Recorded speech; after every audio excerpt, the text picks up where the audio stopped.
Are you hungry for the latest news and trends from the internet?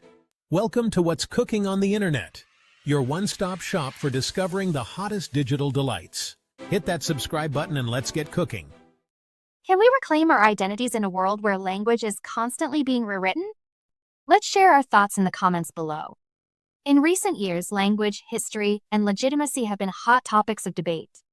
It's not just about who gets to tell the story, but also about who gets to decide what it means to be, as the question of who owns an idea and who gets to define our identities is no longer just an academic concern. It's a deeply personal and existential one. At the heart of this battle is the struggle for power and control over our narratives. We're constantly being told what to think, what to say, and what to believe. But what happens when we challenge these narratives and demand to be heard? Do we risk being silenced, or do we find a way to reclaim our voices and our identities? Language plays a huge role in shaping our understanding of ourselves and our place in the world. When we use certain words or phrases, we're not just communicating ideas, we're also creating a sense of belonging and exclusion. For example, the way we talk about marginalized communities can be both empowering and alienating. It's a complex issue that requires careful consideration and nuance.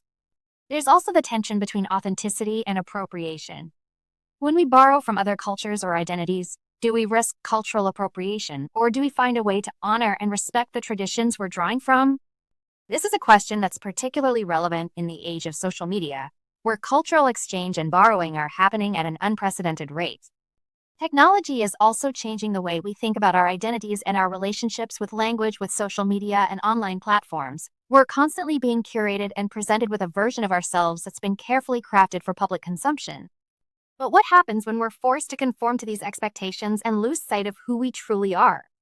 Ultimately, the question of who owns an idea and who gets to define our identities is one that requires us to think critically and creatively about the world around us. It's a question that challenges us to be brave, to be vulnerable, and to be willing to take risks in order to reclaim our voices and our stories. As we navigate this complex and ever-changing landscape, we must remember that our identities are not fixed or static, they're dynamic and evolving, and it's up to us to shape them in a way that's authentic and meaningful to us.